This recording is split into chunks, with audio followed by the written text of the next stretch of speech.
አሁን በክርስቶስ ወንድሞቼ እህቶቼ ሆናችሁ እንደምን ከረማችሁ፣ እንደምን ሰነበታችሁ? ሰላም እግዚአብሔር ይብዛላችሁ። አሁን በቀጥታ የምትከታተሉኝ እህት ወንድሞቼ እንዴት ናችሁ?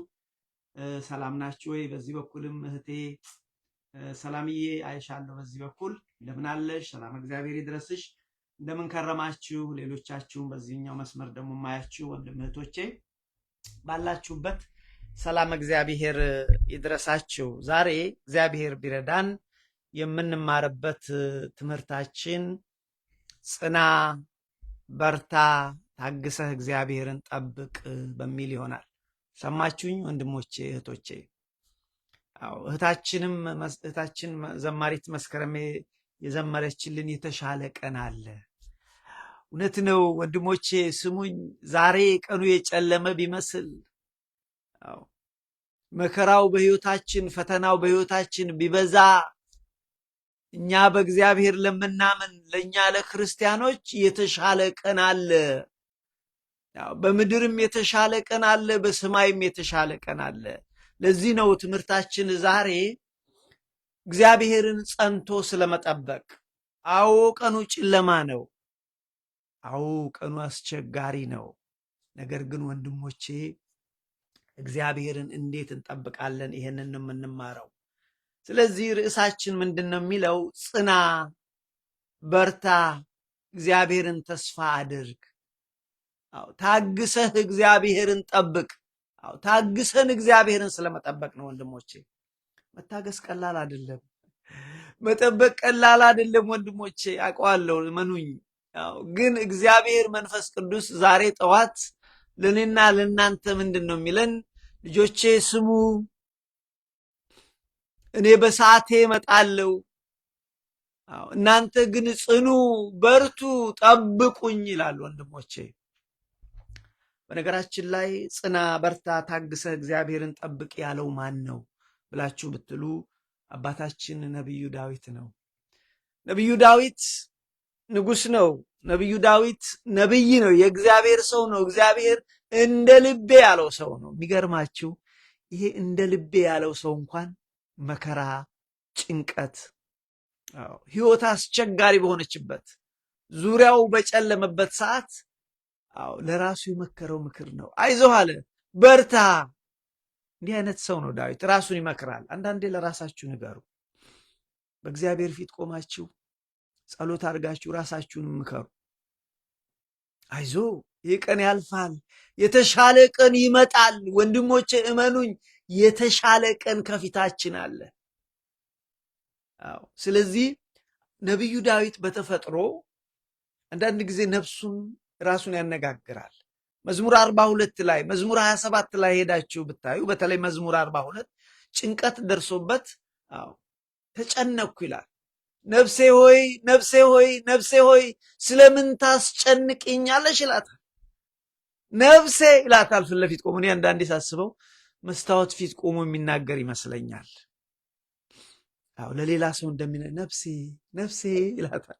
ነፍሴ ሆይ ለምን ታስጨንቅኛለሽ እያለ ይል ይናገርና መጨረሻውን ሲዘጋ ግን በተስፋ ነው የሚነግረው። በአምላክሽ ታመኚ፣ በእግዚአብሔር ታመኚ። እውነቱን ነው። እግዚአብሔር በሰዓቱ ይመጣል ወንድሞቼ። እንደኛ አይደለም፣ በእኛ ሰዓት አይደለም። አንዳንዶቻችን ማማረራችን የከፋ ይሆናል። እግዚአብሔር የታለ?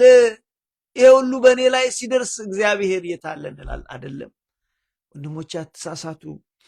እግዚአብሔር መኖር አለመኖር በእኔና በእናንተ ችግር ላይ አይወሰንም። አያችሁ። ስለዚህ ዛሬ በተለይ ታግሶ በርትቶ ጸንቶ እግዚአብሔርን ስለመጠበቅ ነው የምንማረው። ከኔ ጋር የነበራችሁ ባለፈው ስንማር የመጣነው ትምህርት አለ። ከሱ ጋር የቀጠለ ትምህርት ነው ይሄ። ባለፈው ምናልን? የእግዚአብሔር ሰዎች ይህንን ታፍታይ፣ ይህንን አስቸጋሪ ጊዜ፣ ይህንን አስጨናቂ ጊዜ እንዴት ይሻገሩታል? ተሻግረው እንዴት ለመንግስቱ ይበቃሉ? ተሻግረው እንዴት ለእግዚአብሔር ዓላማ ይደርሳሉ? የምንኖርበት ዘመን እጅግ አስጨናቂ ዘመን ነው ወንድሞቼ። በደንብ አድርጋችሁ ስሙኝ። እኔ ብዙ ሰዎችን አነጋግራለሁ። ብዙ ሰዎች የማይረዱት አንድ ነገር አለ ወንድሞቼ። ሰው ሁሉ ችግር አለበት፣ ትልቅም ይሁን ትንሽ፣ ፕሬዚደንትም ይሁን ጠቅላይ ሚኒስትር ወይም ደግሞ የነ ሮክፌለር ቤተሰብም ይሁን ወይነ ጀነራል ፎርድ ቤተሰብ ሀብታሞቹ ለማለት ወይነ ቢል ጌትን ብንመለከት ወይም ደግሞ ታች በጽዳት ስራ በትንንሽ ስራ ላይ ያሉ ወንድሞች ብነ ሰው ሁሉ ችግር አለው። ይሄንም ብዙ ሰው አይረዳም። ብዙ ሰው የሚያየው እኔ ላይ ብቻ ነው ችግሩ፣ እግዚአብሔር ረሳኝ። አይደለም ወንድሞቼ፣ አለማወቅ ነው። በህይወቴ ውስጥ ጠቀመኝ ከምለው አንድ ነገር ይህንን ነገር መገንዘብ ነው። አያችሁ። ስለዚህ እኛ ምንድን ነው የሚመስለን? ችግር ሁሉ በእኛ ላይ ያለ ይመስላል። አይደለም ወንድሞቼ፣ እኔ ችግር አለኝ፣ ባለቤቴ ራሷ ችግር አለባት፣ ይሄ እኔ ጎረቤት ችግር አለበት፣ በዚህ በኩል ያለው ሰው ችግር አለ፣ ይሄኛው ፊት ለፊት ችግር፣ ሁሉ ሰው ችግር አለ። ችግራችን መጠኑና አይነቱ ነው የሚለያየው እንጂ ሰው ሁሉ ችግር አለበት። ይህንን ነው መያዝ። ሰማችሁኝ? ይህንን ነው መያዝ፣ ይህንን ነው ማወቅ። ለዚህ ነው እንግዲህ ታግሰን እግዚአብሔርን እንዴት እንጠብቅ፣ እንዴት አድርገን በኋላ መጣበታለሁ። አባታችን ኢዮብ ምንድን ነው የሚለው? ታግሼ እግዚአብሔርን ጠብቃለሁ። አዎ ጥርሴን ነክሼ እግዚአብሔርን ጠብቃለሁ ይላል። ይህንን ነው የምንማረው፣ ታግሶ እግዚአብሔርን ነው መጠበቅ። ስለዚህ በባለፈው ትምህርታችን ምን አልን? ያለንበት ዘመን እጅግ አስጨናቂ ዘመን ነው። የመጨረሻው ዘመን ላይ ነው። እጅግ የሚያስጨንቅ ነው። ህይወት ከባድ ነው። መኖር ከባድ ነው። ስራ ከባድ ነው። ትዳር ከባድ ነው። ልጆች ማሳደግ ከባድ ነው። በሀገር ውስጥ መኖር ከባድ ነው። ከሀገር ውጭ መሰደድ ከባድ ነው። ከስደት መመለስ ራሱ ከባድ ነው አለን። ታዲያ ህይወት በአጠቃላይ ወይም መኖር ከባድ በሚሆንበት ጊዜ የእግዚአብሔር ሰዎች የክርስቶስ ተከታዮች እንዴት አድርገው ለእግዚአብሔር መንግስት ይበቃሉ? እንዴት አድርገው ይህን ፈተና ይሻገሩታል ብለን አነሳን። ባለፈው ብዙ ሳምንታት ነው የቆየንበት እና ምን አልን? የእግዚአብሔር ሰዎች አንድ ነገር ማወቅ ያለባቸው ከፊታችን የተሻለ ቀን አለ። አዎ ወንድሞቼ እመኑኝ፣ ከፊታችን የተሻለ ቀን አለ። ለዚህ ነው ታግሰን መጠበቅ። ይከብዳል። አዎ ይከብዳል። ሁሉ ነገር ፈተና ነው። ሁሉ ነገር መከራ ነው። ሁሉ ሰው አምጦ ነው። ስለምጥ ተማርን። አሁን በምጥ ውስጥ እንዳለ ሰው ነን አለን። በምጥ ውስጥ ያሉ እናቶች እርግዝናውን 8-9 ወር ተሸክመው መጥተው በተለያየ ስሜት ውስጥ እያለፉ መጀመሪያው እርግዝና ጊዜ አዎ የፍርሃት አለው፣ ደስታ አለው፣ ልጅ ሊወለድ ነው ብለው ፍርሃት ደግሞ አለው። ምናልባት እንደዚህ ቢሆን፣ ምናልባት ቢያመኝ፣ ምናልባት ባልወልድ፣ ፍርሃትና ስጋት አለው 8-9 ወር። ያ 8-9 ወር አልፎ የምጥ ሰዓት የሚባል ወይ አንድ ቀን ወይ የተወሰነ ሰዓታት ከከፋም 2-3 ቀን የሚቆይ የምጥ ሰዓት የሚባል ይሄ ሶ ፔንፉል ነው። ይሄ በጣም ከባድ ነው። ህመም አለው። ነፍስ ግቢ ነፍስ ውጪ ያለው በመሞትና በህይወት መካከል የሚጓዙት ጉዞ ነው እና ምጥ አለ። የምጥ ሰዓት በጣም ከባድ ነዋል። ግን ደስ የሚለው ነገር 99.9 እህቶቻችን እናቶቻችን ምጣቸውን በሰላም ይገላገሉና አዎ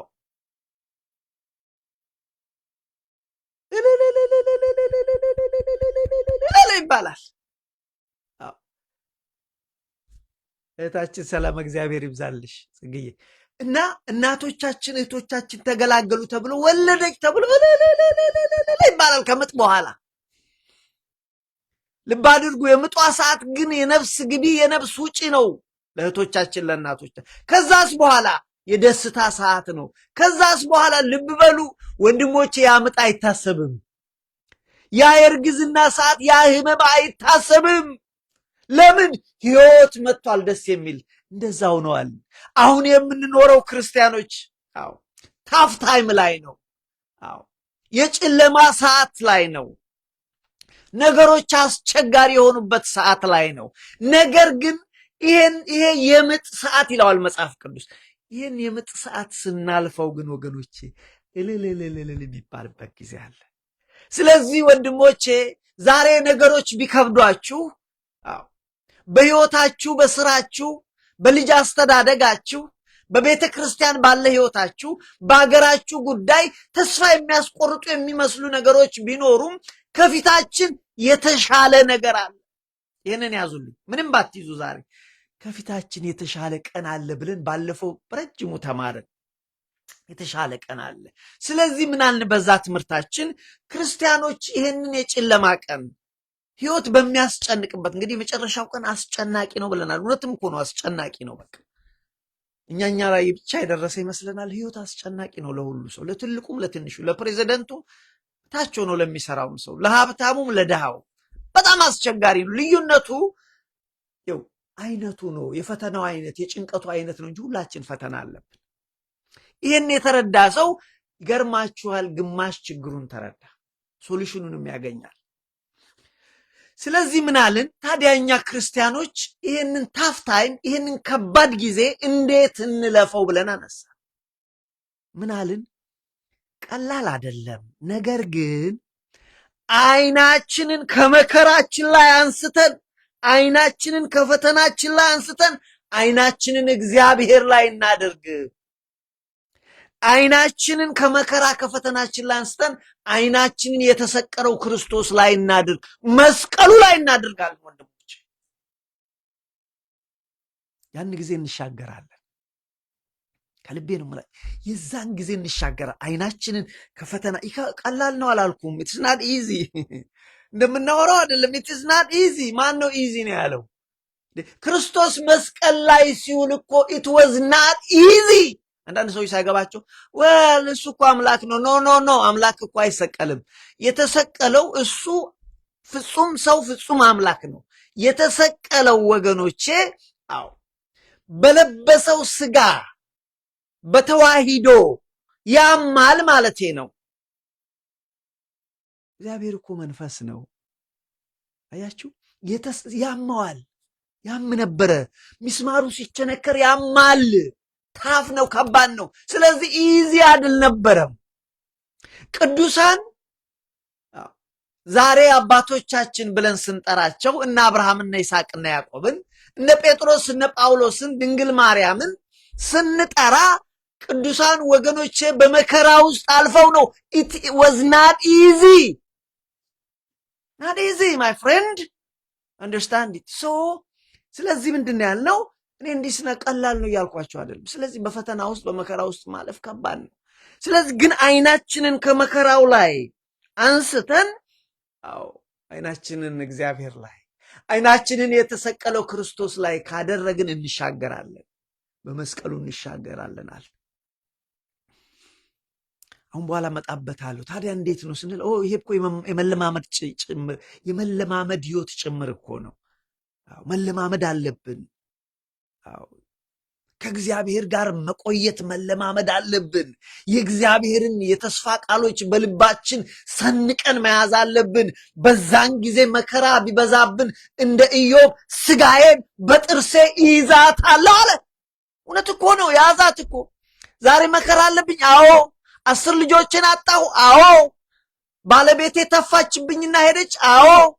ስጋዬ እንኳን ቁስሌ እንኳን ይሄው ከሚገባ ሆነብኝ፣ አዎ። ግን አለ ስጋዬን በጥርሴ ይዛል እጨክናለሁ አለ። ወንድሞቼ ይሄ ነው መለማመድ።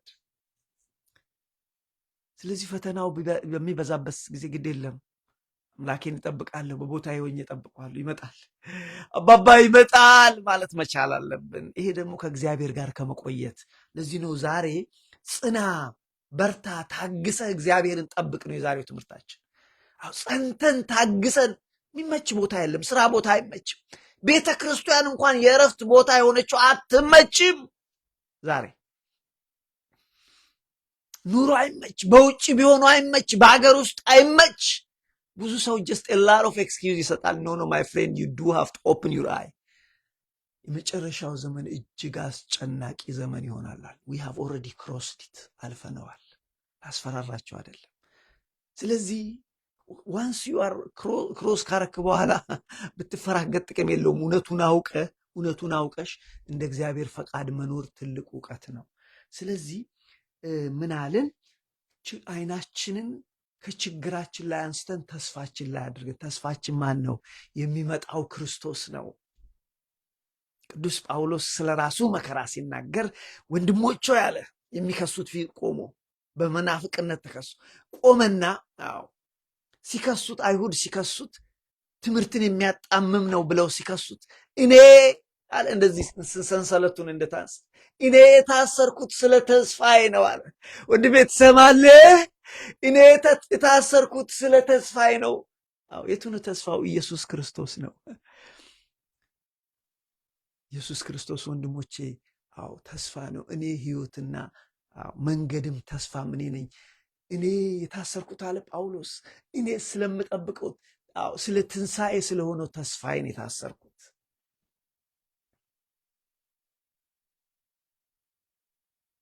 የሐዋርያት ሥራ ምዕራፍ 21 ሄዳችሁ አንብቡት። ቅዱስ ጳውሎስ ይላል። ስለዚህ በመከራ ውስጥ ነው ቅዱሳን ያለፉት። ራሱ ክርስቶስ በመከራ ውስጥ ነው ያለፈው። አለን እኮ በምድር ሳላችሁ ፈተና አለባችሁ፣ አይዟችሁ እኔ ፈተናን አሸንፌዋለሁ እናንተም አሸንፉ። ጥላችሁ ሩጡ አላለም ያለው። ራሱ ተፈትኖ ራሱ አይቶ አይዟችሁ አባታችሁ እኔ ያለው ተመልሼ እመጣለሁ ወስዳችኋለሁ አላቸው። ሐዋርያት ወዳቸው ተረበሸ። ይሄዳለሁ ሲላቸው በቃ መሄዴ ነው። የት አሉት? በቃ ወደ አባታችሁ መሄዴ ነው። ሕይወታችን ጥለን ኑሯችን፣ ትዳራችን፣ ነገራችንን ጥለን ተከትለን አሉት ሲላቸው አይዟችሁ አባት እናት እንደሌለው ልጅ አልተዋችሁም። መንፈስ ቅዱስን እልክላችኋለሁ፣ እኔም ተመልሼ እመጣለሁ እወስዳችኋለሁ። ወንድሜ ስማኝ፣ አባባ ይመጣል። እህቴ ስሚኝ፣ አባባ ክርስቶስ ይመጣል፣ ይወስደናል። በፊታችን የተሻለ ቀን አለ። ኢዛት ታፍ ቱዴይ የስ ኢት ኢዝ። ከባድ ጊዜ ነው። ምንም አይመችም ወንድሞቼ፣ የሚመች ነገር የለም። ግን ይህንን ማወቅ መረዳት ትልቅ ነገር ነው። ስለዚህ ከፊታችን የተሻለ ቀን አለ። ይሄ ባለፈው ትምህርት ያመለጣችሁ ቤተ እስጢፋኖስ በሚለው ከስሩ ሊንክ አድርጌላችኋለሁ፣ ሄዳችሁ ብትሰሙት ይጠቅማችኋል። እና የዛሬው ትምህርታችን ታዲያ ጽና፣ በርታ፣ እግዚአብሔርን ጠብቅ፣ ታግሰህ እግዚአብሔርን ጠብቅ። ልጄ ሆይ ጽኚ፣ በርቺ፣ ታግሰሽ እግዚአብሔርን ጠብቂ በሚል ነው የምንማረው። ይህንን እኔ አይደለሁም ያልኩት፣ ነቢዩ ዳዊት መዝሙር 27 መጨረሻው ላይ ራሱን እኮ ነው ነፍሴ ሆይ ብሎ ጽኚ፣ ጽና፣ በርታ፣ እግዚአብሔርን ጠብቃል። ልብ በሉ፣ ዳዊትን የሚያክል ሰው ንጉሥ ነው። ዳዊት የእግዚአብሔር ሰው ነው፣ እንደ ልብ የተባለ መከራ ሲገጥመው ግን ራሱን ምን አለ? ጽና አለ። አየቤት ዳዊት የሚገርም ጽና አለው ራሱን። እንዲህ ራሳችሁን አጽናኑ። የሚያጽናናችሁ ሰው አታገኙ። ፎርጌት ዳት ዊ አር ኢን ታፍ ታይም። ማንም ሰው አያጽናናህም። እስከ ሰው አትጠብቅ። እግዚአብሔር እንዲያጽናና አባቶ ይመጥቻለሁ። ቁጭ በል እስቲ ፊት ለፊቱ ቁጭ በል፣ እንደዚህ ተነስተህ ቁጭ እሱ ፊት እግዚአብሔር እስቲ ተናገረኝ። መጣው እኮ ልጅ፣ ጥፋተኛው ልጅ፣ ሁሌ የማጠፋው ልጅ፣ በደለኛው ልጅ መጣው እኮ እግዚአብሔር መጣው። ለአንተ ችግሬ መንገር አያስፈልገኝም። እግዚአብሔር ዩ ኖ ኢት ጋድ፣ እግዚአብሔር ታውቀዋለህ። እውነት እኮ ነው። እኔ እንደዛ ነው ጸልይ፣ ልነግርህ አያስፈልግም። ዩ ኖ ኢት። ነገሬን በፊት አቆማለሁ። እግዚአብሔር እጠብቅሃለሁ። ስለመጠበቃለሁ የምንማረው እግዚአብሔርን ጸንቶ ስለጠብቅሃለሁ ጌታ። ስለዚህ ወንድሞቼ ዳዊት ራሱን አለ ምን አለ? ጽና በርታ። ራሱን እኮ ነው ጽና በርታ። በዛን ሰዓት ጭንቀት ነበረ። ጠላቶቹ ከበውድ ነበር። በኋላ ያነባዋለሁ። ከመክበብ አልፎ ስጋዬን ሊቆረጣጥሟት ደረሱ ጠላቶቼ ይላል። በዚህ መካከል አይዞህ ይለዋል ራሱን። ጽና በርታ። ወንድሞቼ እንደዚህ ነው። ስለዚህ በነገራችን ላይ በዚህ ትምህርቱ ምንድን ነው ይሄ ትምህርት ብላችሁ ብትጠይቁኝ የምንማረው ለጥቂት ሳምንታት እግዚአብሔርን ጸንቶ ስለመጠበቅ ነው። ጸንቶ ይህንን ታፍታይም እንዳይበላን ዓለም እንዳታስቀረን። ብዙ ሰዎች ተስፋ ቆርጦ እግዚአብሔር የታለ ብለው ጥለው የሄዱ ሰዎች አሉ። እንደዛ እንዳይሆን ጥቅም አለው። ለዚህ ነው ጸንተን ታግሰን እንድንጠብቀ ነው። እግዚአብሔርን ታግሶ ለመጠበቅ ነው። ለዚህ ነው ዘዴና ብልሃቱን የምንማረው። አያችሁ፣ ምናልባት እግዚአብሔርን ታግሶ መጠበቅ ምን ማለት ነው እንማራለን። ይህንን እንዴት እንጠብቃለን? ምን እናድርግ? ይህንን እናያለን። ልብ በሉ፣ ታግሶ መጠበቅ ሲባል አምና ሴንግ ጌን ኢትስ ኢዚ። መታገስ እኮ ከባድ ነው። ጠብቆ ሲባል ከባድ አይደለም ጽግዬ። አሁን ፈተና ተፈትነን የስራ የሚሆን የኢንተርቪው የሚሆን የትምህርት ቤት ጠብቁ ውጤት ሲባል ይከብዳል። ሐኪም ቤት ሄደን ምርመራ አድርገን እስቲ ጠብቁ ቆይ ውጤቱን ጠብቁ ሲባል እኮ እንዴ ከባድ ነው። መጠበቅ ከባድ ነው። አይ ኖ ኢት ፎር ሹር። መጠበቅ ከባድ ነው ወንድሜ። መጠበቅ ከባድ ነው። ያውም ልብ በሉ በደህና ቀን መጠበቅ ምናልባት ይቻል ይሆናል። በመከራ ቀን ደግሞ እንዴት ይከብድ። በፈተና ቀን፣ በጭንቅ ቀን፣ ችግር ውስጥ አሩንቋ ውስጥ ወድቃችሁ ጠብቁ ስትባሉ እንዴት ይከብድ። የሚገርማችሁ በጣም የሚያስደንቀኝ ብዙ ሰዎችን አገኛለሁ ስለ እግዚአብሔር ቃል እንደው አብሬ ማወራለሁ። ችግርም ያላቸውን ሰዎች ባለችኝ አቅሚቲ ለማጽናናት እሞክራለሁ። በዛን ጊዜ የሚያስደንቀኝ አንድ ነገር ልንገራችሁ። ብዙ ሰው ፈተና አለበት፣ ችግር አለበት፣ ጸንቶ መቆም ግን አይችልም። ምን ማለት ነው? ወይም ደግሞ አይዞህ ጸንቶ መቆም አይደለም ያልኩት፣ ተሳስቼ ነው። ጸንቶ መቆም አይችልም ሳይሆን ጸንቶ እንኳን የእግዚአብሔርን ቃል መስማት ትዕግስቱ የለውም። አሁን እንኳን ይችን ቃል ለመስማት ይከብደዋል። በቃ ይቁነጠነጣል፣ ያመዋል። ችግር አለብኝ እያለ የነገረው ከእግዚአብሔር እኮ ብዬ ስነግረው ወቅቶ ብሎ ነው ሮጦ የሚሄደው። እኔ እኮ ጸንቶ መቆየቱ አይደለም፣ ቢያንስ ጸንቶ ትንሽ 10-15 ደቂቃ ችግር አለብኝ ያለ ሰው እንዴት አይሰማም? ይዘስ ሄርት ብሬክ ያደርጋል። ያለንበት ዘመን ታፍ ታይም ነው። ታፍ ታይም ገብቷችኋል? እና ምን ፈለግሽ? እሺ አንዳንድ ሰዎች የሁሉ ልጅ አለኝ፣ የ18 ዓመት ልጅ አለኝ፣ እንደዚህ አድርጎ ጄል ገባብኝ እና አሁን በቃ እንደው እንደዚህ ምናምን። ኦኬ ሰው እንጸልያለና እና አይዞሽ እንጸልያለን፣ ነገሮች ይስተካከላሉ። ኢትስ ጎነ ቢ ኦኬ ብለ ማጽናት ብቻ ባለን አቅም እንሰባበራለን። ባለን አቅም ጋስዋል። አይ በቃ እኔን እግዚአብሔር የጠላኝ ሰው ነኝ። እሺ እና what are you gonna do? ከጄል ሄደሽ አታውጪው እና አብረን እንጸልይ እስቲ 3 ሳምንት ሱባኤ እንያዝ እስቲ ብለን ስንላቸው they are not patient. I mean my point is በመልካም ቀን መጠበቅ ቀላል ሊሆን ይችል ይሆናል። ቀላልም አይደለም፣ መጠበቅ ከባድ ነው እንጀነራል። ግን አሁን ላመጣላችሁ በፈተና ቀን፣ በመከራ ቀን እግዚአብሔርን ታግሶ መጠበቅ ቀላል አይደለም ስላችሁ ነው። ይህንን መረዳት ይጠይቃል። እግዚአብሔርን መጠበቅ ወንድሞቼ እምነት ይጠብቃል። አዎ እንደ 30 ደቂቅ እሳት ውስጥ ከእሳት የበለጠ ምን አለ? አዎ በቃ መሞት እንኳን ቢመጣሉ ብትፈልግ መሞት ቢመጣ እግዚአብሔር ያድነናል። ባያድነንም እንኳን ኢትስ ኦኬ የምንሄድበትን እናውቃለሁ። ከ5 ደቂቃ ከ3 ደቂቃ መቃጠል መሞት በኋላ አይናችን ሲገለጥ ክርስቶስን እናየዋለን። እንዴት ደስ ይላል! በነገራችን ላይ ከሞትን ከ5 ደቂቃ በኋላ ክርስቶስን ፊት ለፊት ስናየው እንዴት ደስ ይላል!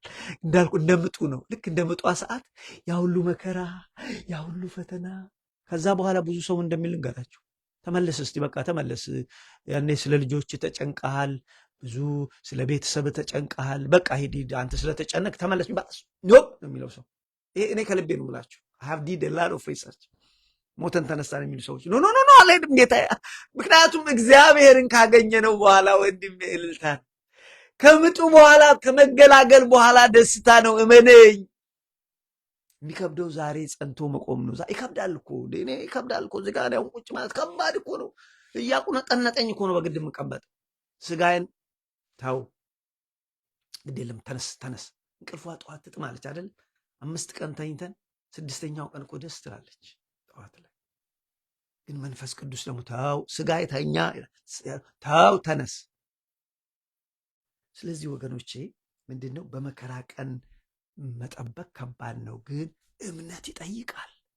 ምን እንደ 30 ደቂቅ እንደ ቅዱስ ጳውሎስ በሰንሰለት ውስጥ ሆኖ ምን አሉት መሰላችሁ? መጀመሪያ የሐዋርያት ሥራ ከምዕራፍ 16 እስከ 21 ሄዳችሁ ብታነቡ እንዴት ደስ የሚል ነገር አለው።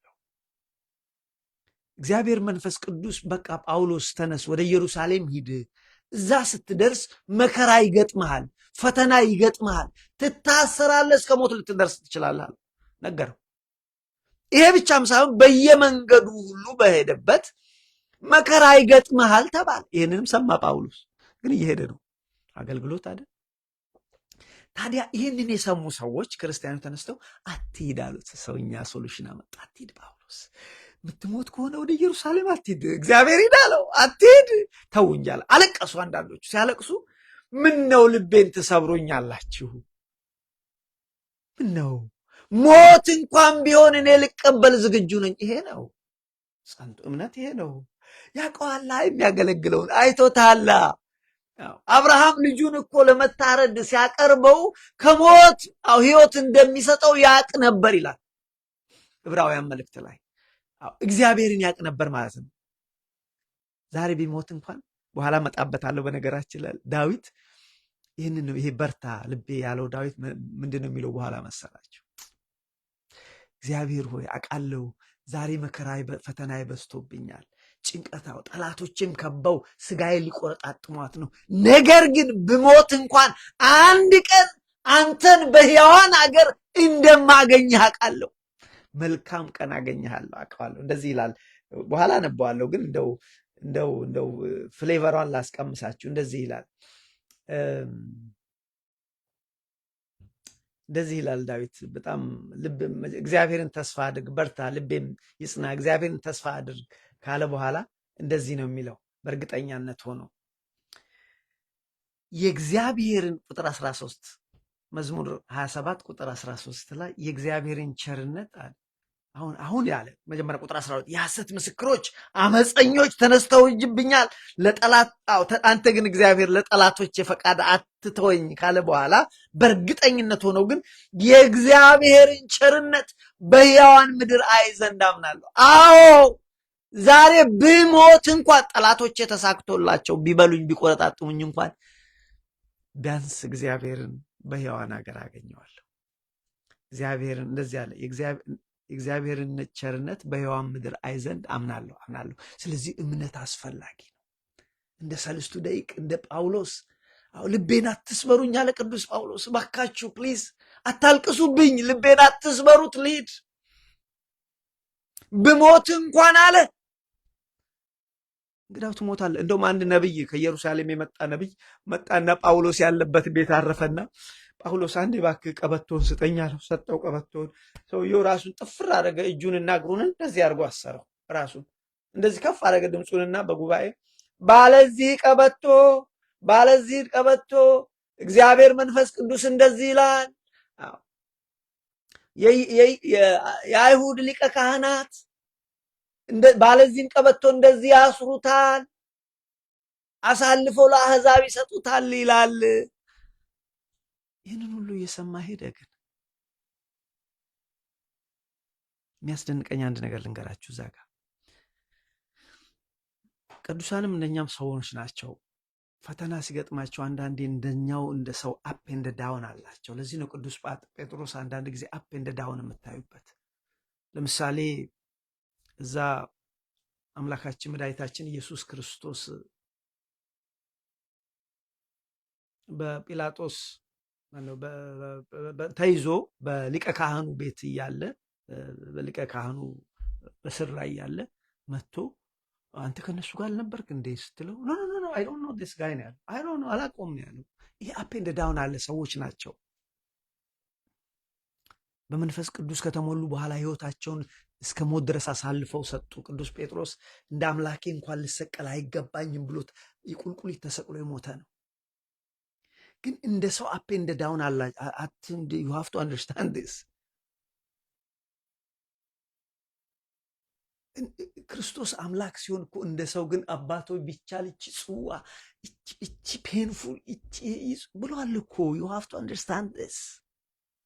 ስለዚህ ቅዱስ ጳውሎስ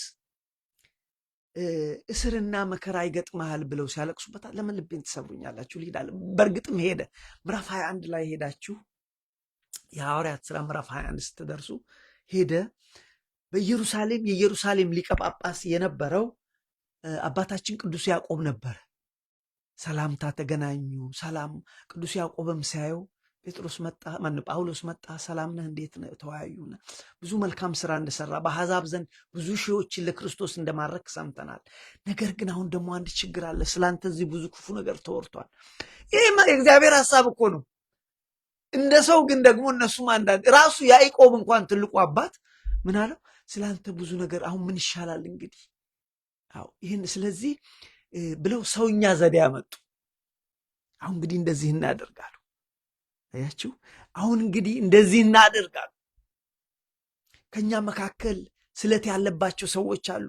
እነሱን ወስደ በቤተ መቅደስ ስለታቸውን ይፈጹ፣ ጸጉላቸውን ይላጩ፣ የንመጻት ስርዓት ይፈጽሙ። ኮርስ እነ ጳውሎስ በዚህ ስርዓት በአይሁድ ስርዓት እኮ ሊገዙ አይገባም፣ ግን አዘ ቴምፖራሪ ሶሉሽን አመጡ። ግን የሚገርማችሁ እንዲህም ሆኖ ጳውሎስ አላመለጠም። እግዚአብሔር ካለው ነገር አላመለጠም። ይሄ ዘዴ የሚሰራ እንግዲህ አባታችን ቅዱሱ ያዕቆብ ታላቅም ስለሆነ ሐዋርያም ስለሆነ እሱ ከጳውሎስ በፊት ስለነበረ እንዲህ አደርጋለው። እውነትም ተነስተው ቤተ መቅደስ ሄደው የመንጻት ስርዓት ፈጽመው ስለታቸውን አድርገው ሲሉ እዛም አዩት። ይልቅ ገሷት፣ ሞብ ተነሳ። ሃይማኖታችንን ችግር ሊከት ያለው ሰውዬ መጥቷል። ህዝብን ሲያሳስት የነበረው ያዘው አለው። ምዕመኑ አላመለጠም። ቅዱስ ጳውሎስ የሰውኛ ዘዴ አያስመልጥም። አንዳንድ ያዙት። በዛን ሰዓት ሊገሉት ነፍሱን ሊገሉት ሲሉ 100 አለቃው መሃል ገብቶ ወታደር ይዞ ከተማው ተረበሸ ሲባል ወንድሞቼ በመሃል ገብቶ አስጣለው። ይዞትም መልሶ በኋላ ላይ ወደ ገቨርነሩ በኋላም ደግሞ ወደ ሀገረ ገዢው እያለ መልሶ ይግባኝ ጳውሎስ ጠይቆ ወደ ሮም ሄዶ ነው የሞተው። አታይንት ገብቷችኋል? ልላችሁ የፈለግኩት ቅዱሳን በዚህ መልክ ነው ያለፉት።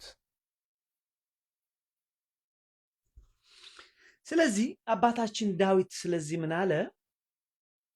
ጽና፣ በርታ፣ ታግሰ እግዚአብሔርን ጠብቅ አለ። ስለዚህ ዛሬ ያነሳነው ርዕሳችን ሰሞኑንም የምንቀጥልበት ይሄ ነው።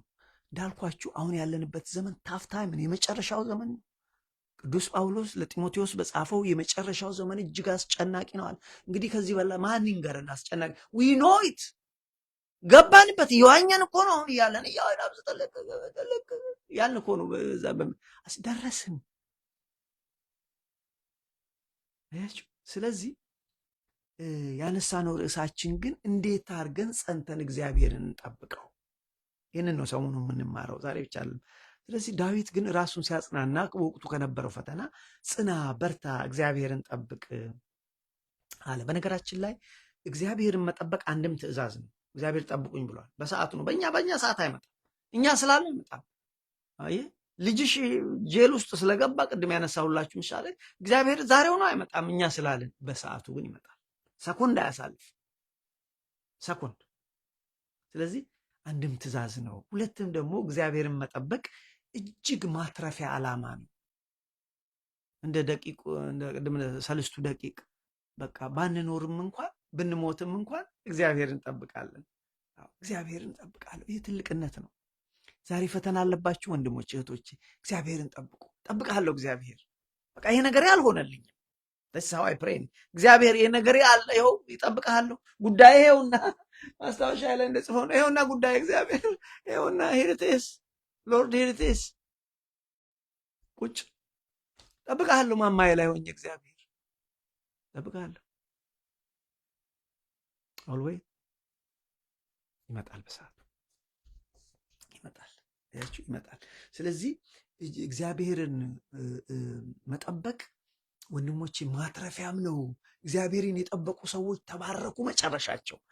ኢዮብ አልኳቸው ያ ሁሉ ልጆችን 10 ልጆች ሞታበት፣ ሚስቱ ተፍታው ጠልታው ሄዳ፣ አገልጋዮች ባሮቹ ተጠይፈውት፣ ወንድሞቼ ያንን ሁሉ ካለፈው በኋላ ግን ህይወት ተቀየረ። እግዚአብሔር በሰዓቱ መጣ። ብዙ እኮ ተናገረው ኢዮብ እኮ ህመሙ ስላመመው ባነብላችሁ ደስ ይለኛል። ህመሙ ስላመመው ምንድን ነው ያለው? እቺን ልንገራችሁ፣ ብዘጋው ምንም አይደለም ዛሬ። ግን አለ መከራ ለበዛበት ሰው፣ ፈተና ለበዛበት ሰው ሕይወት ለምን ተሰጠ ይላል። ለምን? ዋይ ጋድ ዋይ? ዝም ብሎ አልተቀበልም። መታገስ ቀላል አይደለም። ትዕግስተኛው ኢዮብ ይባል የስ በተወሰነ ደረጃ ትዕግስተኛ ነበረ። ያንጎራጎረበትም ጊዜ ነበረ። ንስሐ የገባበትም ጊዜ አለ። መጀመሪያ እግዚአብሔር አመሰገነ፣ እግዚአብሔር ሰጠ፣ እግዚአብሔር ወሰደ። ኦኬ ታንኪዩ ታንኪዩ ታንኪዩ። በኋላስ ነገሩ ሲበዛ ዋይ ሎርድ ዋት ዲድ አይ ዱ? እኔ ልጅ ዋት ዲድ አይ ዱ የሚል ነገር አለ ሁልጊዜ። እሱ እንኳን ጥፋት እያጠፋ ነው። ዋት ዲድ አይ ዱ? አንዳንዴ የፍልስፍና ቃሉ ይናገር። ህይወት መራራ ለሆነችባቸው፣ ህይወት ፈተና መከራ ለሆነችባቸው ሰዎች ህይወት ለምን ኢን ዘ ፈርስት ፕሌስ ተሰጠ ይላል ብሎ ያንጎራጉራል። ግን ምን ይላል? ምዕራፍ 23 ላይ ስትደርሱ ምን ይላል? ከፈተናዬ በኋላ እንደ ወርቅ ሆኜ እወጣለሁ ይላል። አውቃለሁ እወጣለሁ፣ እግዚአብሔር ከፈተናዬ በኋላ እንደ ወርቅ ሆኜ እወጣለሁ ይላል። ኋላ እግዚአብሔር በሰዓቱ መጣ። እግዚአብሔርን ሲያየው ሰው እግዚአብሔርን አይቶ መልሶ ወዲያው ነው የሚመለሰው። አለቀ በቃ፣ ጥያቄ የሚል ነው። ሲያየው ምን እንዳለ ታውቃላችሁ? ይኸው የማላውቀውን ነገር ተናግሬያለሁ፣ እግዚአብሔር ይቅር በለኝ። እጄን ባፌ ላይ አደርጋለሁ፣ የማላውቀውን ነገር ብያለሁ አለ። ግን ልላችሁ የፈለግኩት ኢዮብን ብትመለከቱ ባነብላችሁም ደስ ይለኛል። በዚህም ብዘጋው ኢዮብ እንደዚህ ይላል። ይገርማችኋል። አንዳንዴ መከራው እንዲሁ ዝም ብለው አላለፉትም። ላንብብላችሁ። ኢዮብ ምዕራፍ 3 ላይ እንደዚህ ይላል። ህይወት እንደዚህ ይላል። ከዚህ በኋላ ኢዮብ አፉን ከፍቶ የተወለደበትን ቀን ረገመ። ፈተናው ከባድ ነው። ትዕግስተኛ ነው ሲባል ዝም ብሎ አንድ ቀን የመጣ አይደለም። እንደዚህ አለ። ኢዮብም እንደዚህ አለ፣ ያ የተወለድኩበት ቀን ይጥፋ፣ ያም ወንድ ልጅ ተጸነሰ የተባለበት ሌሊት፣ ያ ቀን ጨለማ ይሁን፣ እግዚአብሔር ከሰማያ ከላይ አይመልከተው፣ ብርሃንም በዛን ቀን አይብራበት። እንዴት አድርጎ እንደሚራገም የመከራውን ብዛት። ጨለማና የሞት ጥላ የራሳቸው ገንዘብ ያድርጉት ያን ቀን፣ ዳመና ይረፍበት፣ በቀን የጨለማ ሁሉ ያስፈራው፣ ያን ሌሊት ጨለማ የያዘው፣ በዓመቶች ቀኖች መካከል ደስ አይበለው ያ ቀን እኔ የተወለድኩበት፣ በወሮች ውስጥ ገብቶ ያ ቀን አይቆጠር፣ እነሆ ያ ሌሊት መካን ይሁን፣ እልልታ አይግባበት ያ እኔ የተወለድኩበት ቀን። የመከራውን ብዛት ላሳያችሁ። ቅዱሳን ዝም ብለው አላለፉም። ሀፍቶ አንደርስታንድ ዲስ። እንደዚህ አለ። ሌዋታንን የኮከብ ስም ነው። ሌዋታንን ለማንቀሳቀስ የተዘጋጁ ቀኑን የሚረግሙ ይርገሙት ያን ቀን። አጥቢያ ኮከቦች ይጨልሙ፣ ብርሃንን ቢጠብቅም አያገኘው፣ የንጋት ቅንድብ አይ ለምን የእናቴን ማህፀን ደጅ የዛን ቀን አልዘጋምና። ያ ቀን የተረገመ ይሁን አለ። የእናቴን ማህፀን ደጅ አልዘጋምና፣ መከራዬም ከዓይኔ አልሰወረምና፣ በማህፀን ሳለው ምን ነው አልሞትኩም፣ ምን ነው በሞትኩና በተቀላቀልኩ ብለዋል ቅዱሳን። ምን ነው በሞትን ብለዋል። መከራ ሲመጣ እግዚአብሔርን እንዴት እንጠብቆ ነው እየተማርን ያለው። ልብ በሉ። በኋላ ግን ጨክኝ እጠብቃለሁ ነው የሚለው። እኔ ግን አሁን የፈለግኩት ህይወት መከራ ለሆነባቸው ሰዎች ለምን ኢን ዘ ፈርስት ፕሌስ ህይወት ተሰጠ እያለ አርጊው የሚያደርገው ላሳያችሁ ፈልጌ ነው። እንደዚህ አለ። በማህፀን ሳለው ምን ነው አልሞትኩ፣ ከሆድስ በወጣው ጊዜ ፈጥኜ ስለምን አልጠፋሁም፣ ጉልበቶች ስለምን ተቀበሉኝ፣ እጆች ስለምን ተቀበሉኝ፣ ጡትስ ስለምን ጠባው፣ አሁን ተዘግቼ ዝም ባልኩ። ያኔ ሞቼ ቢሆን ኖሮ ይህ ሁሉ መከራ አይደርስብኝ። አሁን ተዘግቼ ዝም ባልኩ፣ አንቀላፍቼም ባረፍኩ ነበረ። የፈረሰውን ለራሳቸው ከሚሰሩት ከምድር ነገስታት መካሮች ጋር፣ ወይም ቤታቸውን ብር ከሞሉ ወርቅም ካላቸው መኳንንት ጋር፣ ወይም እንደተቀበረ ጭንጋፍ ብርሃንም እንዳላየ ሕፃን በሆንኩ ነበረ። ከሞቱ ሰዎች ጋር እኩል በተቆጠርኩ ነበር። ይሄኔ ይሄ ሁሉ ፔን አይደርስብኝም ነበረ። በበሉ የተነሳሁበትን ነገር መከራ ውስጥ ለሚቆይ ሰው ህይወት ለምን ተሰጠ ብሎ የተከራከረበትን ላሳያችሁ ስለፈለኩ ነው። እኔ ትምህርት አይደለም እዚህ ጋር የመጣሁበት። እንደዚህ አለ። ወይም እንደተቀበረ ጭንጋፍ ብርሃንም እንዳላየ ሕፃን በሆንኩ ነበረ። ክፉዎች በዛ መናደዳቸውን ይተዋሉ፣ በዚያም ደካሞች ያርፋሉ። በዚያም ግዞተኞች በአንድነት ተዘልለው ተቀምጠዋል። የአስጨናቂዎች ድምፅ አይሰሙም ካለ በኋላ ታናሽና ታላቅ በዚያ አሉ። ባሪያም ከጌታው ነፃ ወጥቷል። ቤት በሞት በመከራ እንዲህ ይላል ቁጥራችን በመከራ ላሉት ብርሃን ነፍሳቸው መራራ ለሆነችባቸው በመከራ ላሉ ሰዎች ብርሃን ነፍሳቸው መራራ ለሆነችባቸው ሕይወት ለምን ተሰጠ? ለምን ብርሃን? ለምን ቀን በራላቸው?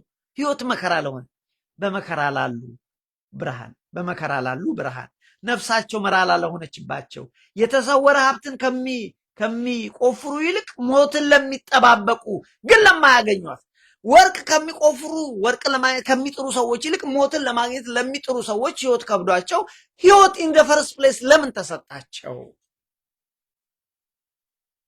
በመከራ ላሉ ብርሃን በመከራ ላሉ ሰዎች ብርሃን ነፍሳቸው መራራ ለሆነችባቸው የተሰወረ ሀብትን ከሚቆፍሩ ይልቅ ሞትን ለሚጠብቁ ግን ለማያገኟትም መቃብርን ባገኙ ጊዜ ደስ ስለሚላቸው ሐሴትንም ለሚያደርጉ ሕይወት ስለምን ተሰጠችን? የፈለኳት መንገዱ ለተሰወረባቸው ሰው እግዚአብሔር በአጥር ላጠረው ብርሃን ስለምን ተሰጠ? ከእንጀራዬ በፊት ለቅሶ ይመጥቷልና ጩኸቴ እንደ ውሃ ፈሷል። የፈራሁት ነገር መጥቶብኛል፣ የደነገጥኩት ነገር ደርሶብኛል። ተዘልዬ አልተቀመጥኩም፣ መከራ ዋጠኝ ይላል። ጨረስኩ፣ አቁማለሁ። ዛሬ እዚህ ጋር ፖይንቴ ምንድን ነው ያነሳሁላችሁ ወንድሞቼ? ሕይወት ፈተና ነው። ሕይወትን ታግሰው ያለፉ ሰዎች ደግሞ ድል አደረጉ። ሕይወትን ታግሰው ያለፉ ሰዎች አተረፉ። በምድርም በሰማይም አተረፉ። ትላንት ከትላንት ወዲያ አንድ ሰው አንድ ጥያቄ ጠየቀኝ። ለመሆኑ ይህ ሁሉ ፈተና በቅዱስ ጳውሎስ ለምን ደረሰበት? ይህ ሁሉ ፈተና መልካም በምድር ላይ እንደ ኢዮብ ያለ ሰው የለም፣ ለምን ደረሰባቸው? ወንድሞቼ ስሙኝ። አያችሁ፣ ሁለት ምክንያት ነው። ሁለት ምክንያት ነው። አንደኛ ለእኛ አጥቢያ ኮከብ የሆኑ ዘንድ ነው። ሁለተኛ እንደ ወርቅ ያበሩ ዘንድ ነው። ለዚህ ነው ዛሬ እኮ ከ4000 ዓመት በኋላ እንደ አጥቢያ ኮከብ ሆኖ ያበራልናል። ዲዩኖ ላይት ሃውስ አልኩኝ ለዛ ሰው ስነግረው፣ ላይት ሃውስ ታውቃላችሁ? ይሄ በየውሃ ዳር አካባቢ ረጅም እንደ ፈረንሳይ ሀገር እንዳለው ታወር ረጅም እሱን ያህልን ባያክሉ ረጅም የሆኑና መብራት ያበራሉ። ከመቶ ማይል እንትኖች ያዋቸዋል፣ መርከበኞች ያበራሉ እነሱ። ስለዚህ ኢዮብ ለእኛ እንደዛ ነው። ቅዱሳን ለእኛ እንደዛ ናቸው፣ ያበሩልናል። ለዚህ እኮ ነው እኔ ራሴ እየጮካውን ኢዮብ እንደዚህ የዛሬ 4000 ዓመት። ስለዚህ ለምን መከራው መጣ? አንድም ለእኛ የአጥቢያ ኮከብ የሆኑ፣ ሁለተኛ እነሱ ይባረኩ ዘንድ። በኋላ እኮ ኢዮብ በስጋውም በነፍሱም ተባረከ። ኢዮብ በኋላ 10 ልጆች ተሰጠው። እንደውም ምን ይላል? የ10ዎቹ ልጆች በዓለም ላይ እንደነሱ የሚያምር ልጆች አልነበረም። ሀብቱ እጥፍ ተሰጠው፣ በፊት ከነበረው እጥፍ ተደርጎ ተሰጠው። ኢዮብ በምድርም በሰማይም ተባረከ። ስለዚህ ወንድሞቼ እግዚአብሔርን ታግሶ መጠበቅ ትልቅ ነገር ነው። አሁን የምንማረው ወይም የጀመርነው ትምህርት አባታችን ዳዊት ያለውን አንስተን ጽና፣ በርታ፣ ታገስ፣ እግዚአብሔርን ጠብቅ የሚለውን ነው። እችን ላበብላችሁና ላቁም። ዳዊት እንደዚህ ነው ያለው። መዝሙር 27 ሄዳችሁ አንብቡ። መከራ ባለበት ሰዓት ነው ይሄንን ያለው። እግዚአብሔር ብርሃኔና መድኃኒቴ ነው። ኖ ማተር ዋት፣ እግዚአብሔር ብርሃኔና መድኃኒቴ ነው፣ የሚያስፈራኝ ማን ነው? እግዚአብሔር የሕይወቴ መተማመኛዊ ነው። ኖ ማተር ዋት።